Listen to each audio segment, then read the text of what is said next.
Hello students. In our last class, we had discussed the textbook and syllabus prescribed for your class. Today, I'm again here to discuss the first lesson of your English literature book. So get ready for it. Keep a notebook and a pen with yourself so that you could note down the hard words and their meanings or any other important points. If you like this video, press the like button and give your feedback in the comment section. Subscribe our channel for more updates in this regard. Thank you.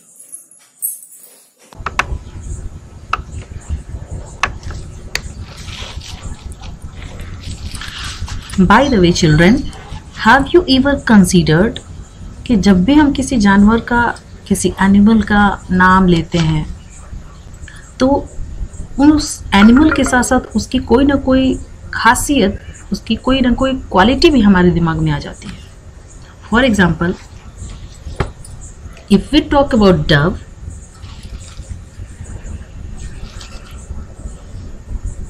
The quality of gentleness come in our mind.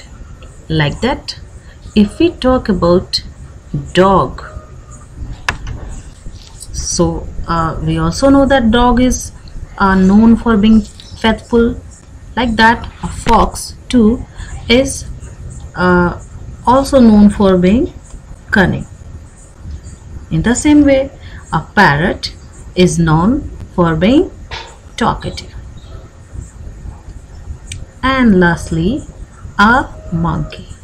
A monkey too is known by a quality, and that is he is very mischievous. Well, one more question. Have you ever considered that street entertainers prefer monkeys to other household pets? ये जो मदारी वाले होते हैं वो हमेशा most of the times बंदर, monkeys को ही क्यों चूज करते हैं? क्यों नहीं कैट्स, डॉग्स या किसी और एनिमल्स को चूज करते? Because monkeys are very mischievous, very funny and they know the art of copying others. Any person or any walk they can copy. So here in this story, The Monkey Trouble, which is a very funny story written by Ruskin Bond. In this story, there is also a very naughty monkey. She is a girl monkey named as Tutu. She is very mischievous. With her mischievous activities, she creates so many problems for her owner's family. What were those problems? Where did she come from? To know these all, let us read the story in details.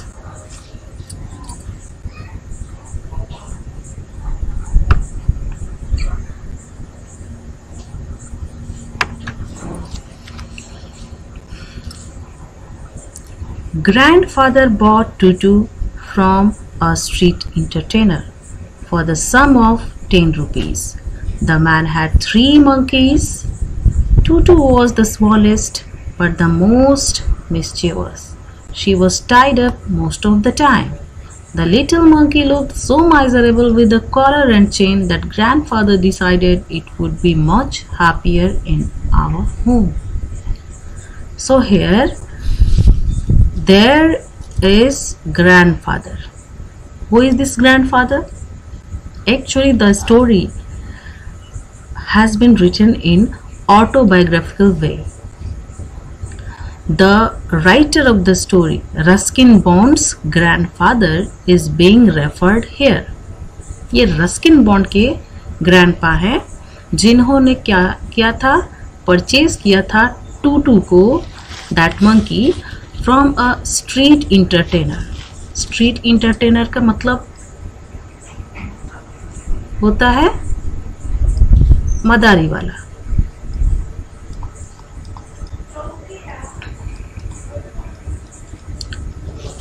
And that was for the sum of 10 rupees. Sum means amount. So tutu was bought for the sum of 10 rupees. 10 रुपए में उसे grandpa ने खरीदा।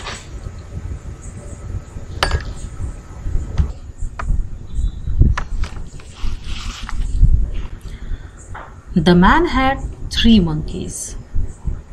The man, that street entertainer, had 3 monkeys. Tutu was the smallest. Tutu उन तीनों monkeys में सबसे छोटी थी, but the most mischievous. लेकिन वो सबसे ज़्यादा शरारती थी।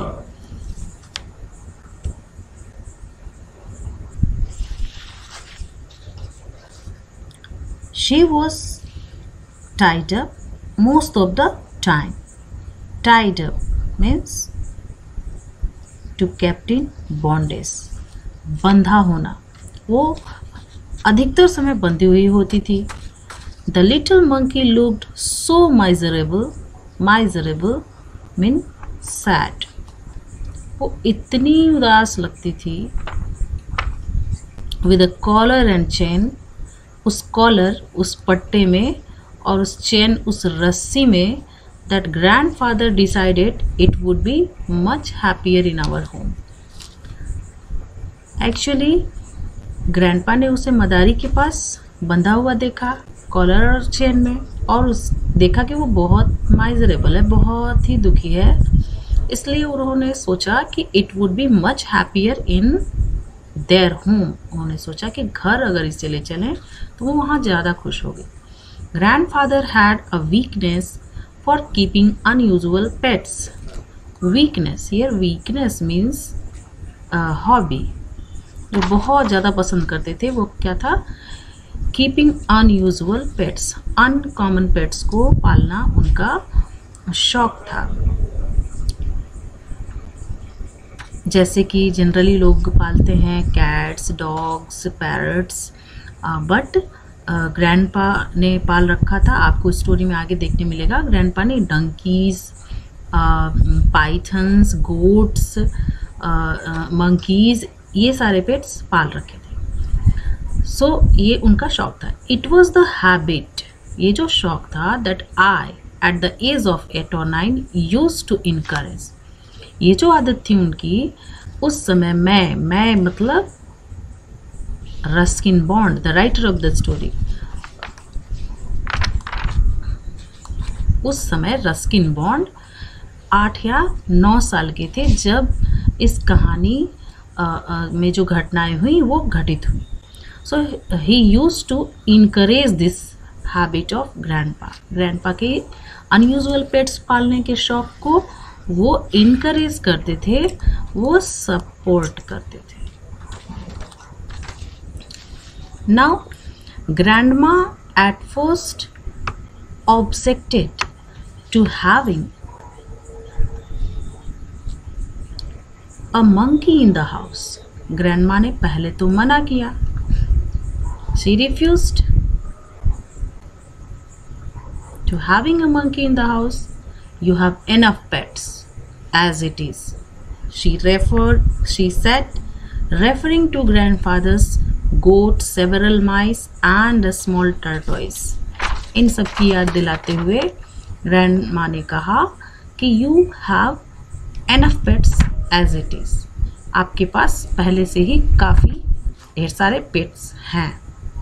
But I don't have any, I said. Ruskin Bond said. He meant to say that Grandpa had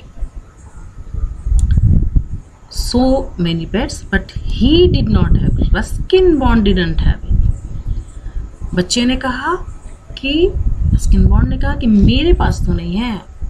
जवाब क्या मिले उन्हें? You're wicked enough for 2 monkeys. ये तुम जो हो wicked हो। यहाँ पर wicked का क्या मतलब है? mischievous। wicked का मतलब है mischievous, शरारती। तुम जो हो तुम अकेले ही 2 मंकीज के बराबर शैतान हो, तुम्हारी शैतानी है। 1 boy in the house is all I can take. मैं एक ही लड़के को घर में अलाउ कर सकती हूँ, मतलब मैं इतनी ही शैतानी बर्दाश्त कर सकती हूँ, इससे ज़्यादा परेशानी नहीं।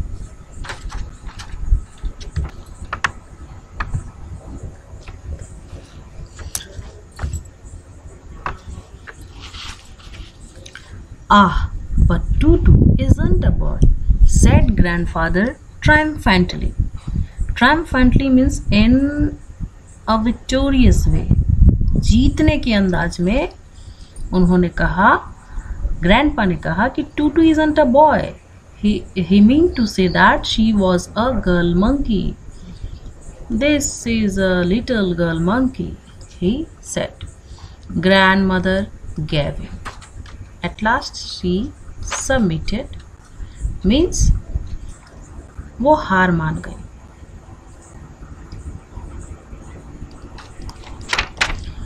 She had always wanted a little girl in the house.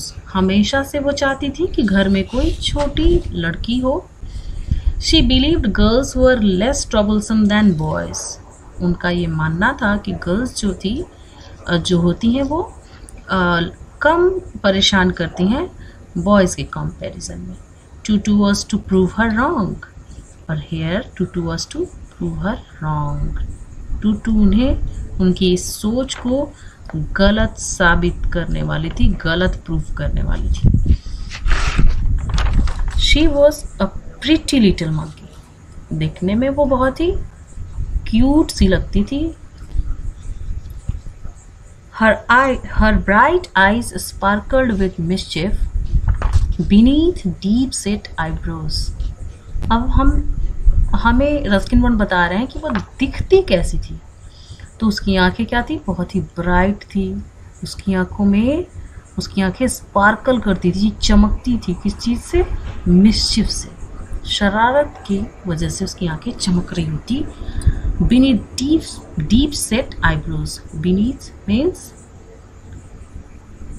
के नीचे, अंडर, उसके आईब्रोज के नीचे उसकी आंखें चमक रही होती थी शरारत की वजह से।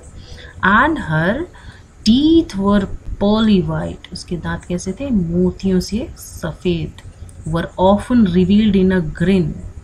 वो उसके जो पर्ल वाइट टीथ थे वो दिखते थे, शोन होते थे। कब? जब वो ग्रीन करती थी। ग्रीन करने का मतलब होता है इस तरह से मुस्कुराना, स्माइल देना, या फिर ऐसे मुंह खोलना कि दांत सामने से दिखे। तो जब भी वो अपने उन दांतों को दिखाती थी, that frightened the wits out of Aunt Ruby. यहाँ पर एक फ्रेज है विट्स आउट। विट्स आउट का क्या मतलब होता है? इसका मतलब होता है giving very unpleasant shock. Giving very unpleasant shock, यानी वो उसे देख करके बहुत ही घबरा जाती थी, उन्हें बहुत बुरा लगता था जब वो इस तरह से दांत दिखाती थी। Whose nerves had already suffered. अब यहाँ nerves suffered, ये भी एक फ्रेज है। इस फ्रेज का क्या मतलब होता है? इसका मतलब होता है नर्वसनेस और anxiety.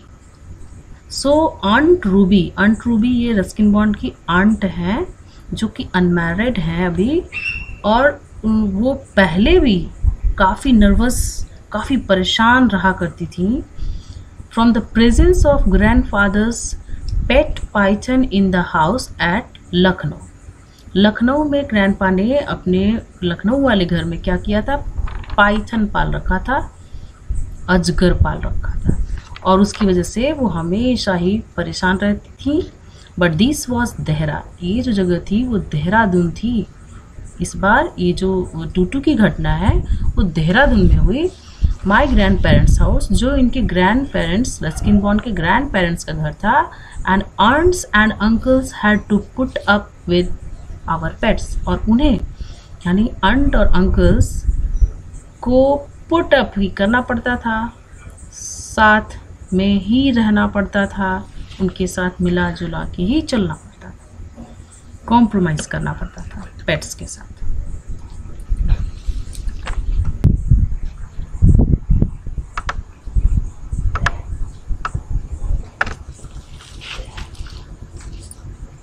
One day Aunt Ruby took us all by surprise. Take by surprise का क्या मतलब होता है? वही गिविंग सरप्राइज। आंट रूबी ने सबको सरप्राइज दिया, सबको सरप्राइज कर दिया। शी अनाउंस्ड, उन्होंने सबको बताया that she had become engaged, वो अब एंगेज्ड हो गई।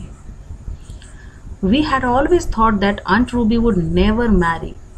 सबने सोचा था कि वो कभी मैरिज नहीं करेंगी, कभी वो शादी नहीं करेंगी। She had often said herself, ऐसा उन्होंने कई बार कहा भी था।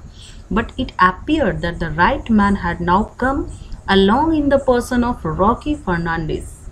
लेकिन ऐसा लगा कि जो राइट मैन था वो उनकी ज़िंदगी में आ चुका था, in the person of Rocky Fernandes, Rocky Fernandes के रूप में, यानी वो उसके साथ एंगेज्ड हो गई थी।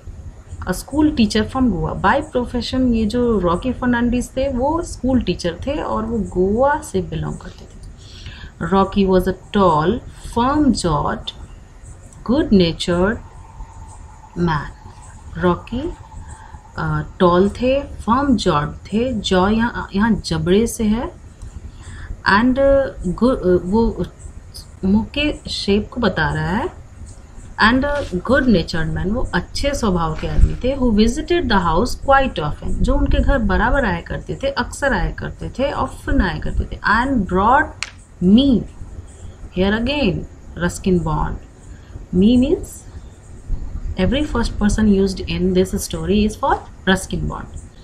अच्छा, एक बात और मैं आपको ध्यान दिला दूँ बच्चों, आप नोटबुक और पेन के साथ बैठेंगे ताकि जो भी न्यू वर्ड्स आपको लोकेट किए जा रहे हैं, उनकी मीनिंग बताई जा रही है, आप उनको नोट करते चलें, बिकॉज उससे आपकी वोकैबुलरी अच्छी होगी, स्टोरी को समझने में मदद भी मिलेगी। So let us come to the point once again. Rocky brought him chocolates and cashew nuts. Rocky बराबर रस्किन बॉन्ड को चॉकलेट और कैश्यू नट्स ला के दिया करते थे, of which he seem to have an unlimited supply. ऐसा लगता था कि उनके पास चॉकलेट और कैश्यू नट कभी ख़त्म ही नहीं होते, उनके पास ढेर सारा है, ऐसा फील होता था रस्किन बॉन्ड को। He also taught me several marching songs. Rocky ने रस्किन बॉन्ड को बहुत सारे सॉन्ग्स, मार्चिंग सॉन्ग्स भी सिखाते थे। Naturally I approved of Rocky. Rocky को रस्किन बॉन्ड पसंद करते थे, वो उन्हें रॉकी अच्छे लगते थे। Aunt Ruby won my admiration for having made such a wise choice. इस तरह की बुद्धिमानी से भरी हुए डिसीजन लेने की वजह से रस्किन बॉन्ड कहते हैं कि Aunt Ruby won his admiration, यानी तारीफ के काबिल थी अकॉर्डिंग टू रस्किन बॉन्ड, क्योंकि उन्होंने अच्छी चॉइस की थी रॉकी फर्नांडिस के रूप में। One day I overheard them talking of going to the bazaar to buy an engagement ring. एक दिन मैंने सुना, overheard का मतलब कानों में पड़ जाना कोई आवाज़, तो इनके सुनने में आया कि वो लोग बाजार जा रहे हैं to buy an engagement ring, यानी Aunt Ruby and Rocky Fernandez engagement ring के लिए बाजार जा रहे हैं। I decided I would go along too. मैंने सोचा मैं भी जाऊँ।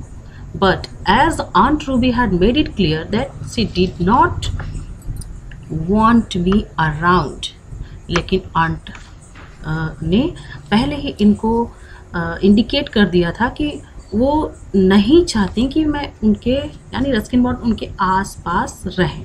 I decided that I had better follow at a discreet distance.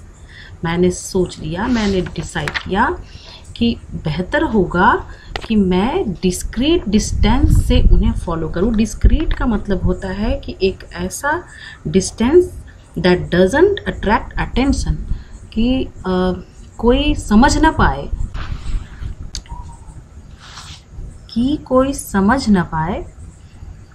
कि कोई उनका पीछा भी कर रहा है।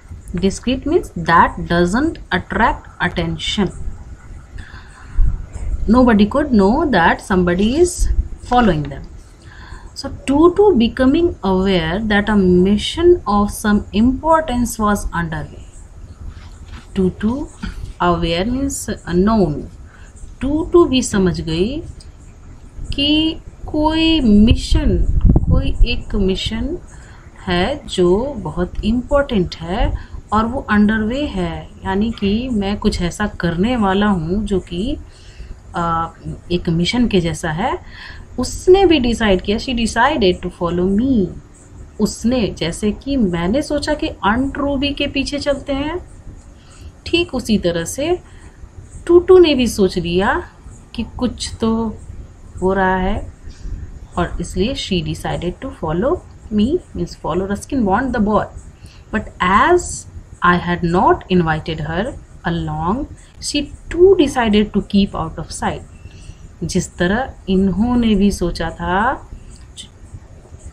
ये बताना चाहते हैं कि I had not invited her along, मैंने तो टूटू को इनवाइट नहीं किया अपने साथ, she too, इसलिए उसने भी डिसाइड किया to keep out of sight, कि वो भी हमारी नज़र में नहीं आएगी। मतलब जैसे मैं आंट रूबी और रॉकी फर्नांडिस से बचता हुआ जा रहा था, छुपता छुपाता जा रहा था, वैसे वो भी आउट ऑफ साइट छुप छुप के मेरा पीछा करेगी। Once in the crowded bazaar, I was able to get quite close to Aunt Ruby and Rocky without being spotted.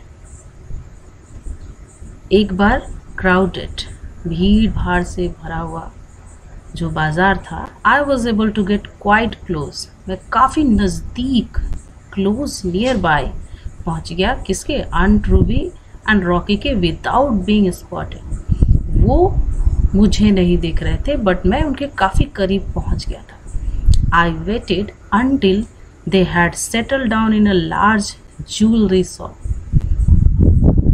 अब काफ़ी क्लोज आ गए थे, अब ये रुक गए। कब तक रुके?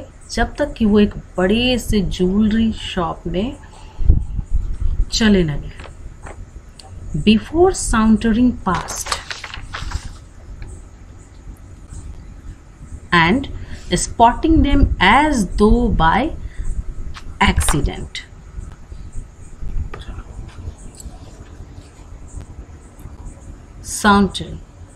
Sauntering means walking in a slow and relaxed manner. अब वहाँ ज्वेलरी शॉप के सामने ये क्या करते हैं? साउंटरिंग करते हैं, स्लो एंड रिलैक्स्ड मैनर में वॉक करते हैं Ruskin bond and spotting them, उन्हें उन तक पहुँचते हैं या उनके पास होते हैं, उनकी जगह पकड़ते हैं, उन्हें देखते हैं एज दो बाय एक्सीडेंट। ये जताते हैं कि मैं आपके सामने पड़ गया हूँ बाय एक्सीडेंट, यानी इन्होंने ये प्रिटेंड किया, वो एक्सीडेंटली उनसे इस बाजार में मिल गए। Aunt Ruby wasn't too pleased at seeing me, मुझे देख करके आंट रूबी बहुत खुश नहीं हुई। But Rocky waved and called out, come and join us, help your aunt choose a beautiful ring. लेकिन रॉकी ने इन्हें इन्वाइट किया और कहा कि हेल्प करें अपने आंट को, ताकि वो एक ब्यूटीफुल रिंग यानी इंगेजमेंट की रिंग ले सके। तो डियर स्टूडेंट्स, आज के लिए बस इतना ही। अगले क्लास को हम नेक्स्ट वीडियो में देखेंगे आगे क्या हुआ, टूटू वहाँ पहुँच पाती है कि नहीं, टूटू के साथ क्या होता है, क्या टूटू वहाँ पहुँच के कुछ सीन क्रिएट करती है। इन सब के बारे में जानने के लिए हम नेक्स्ट वीडियोस देखेंगे। और आप सभी से रिक्वेस्ट है कि आप न्यू वर्ड्स को नोट करते चलें, उनकी मीनिंग को सीखें, और कोई भी तरह की कन्फ्यूज़न हो तो हमारे कमेंट बॉक्स में आप उसे पूछ सकते हैं. I am here to help you out. Thank you. Have a nice day.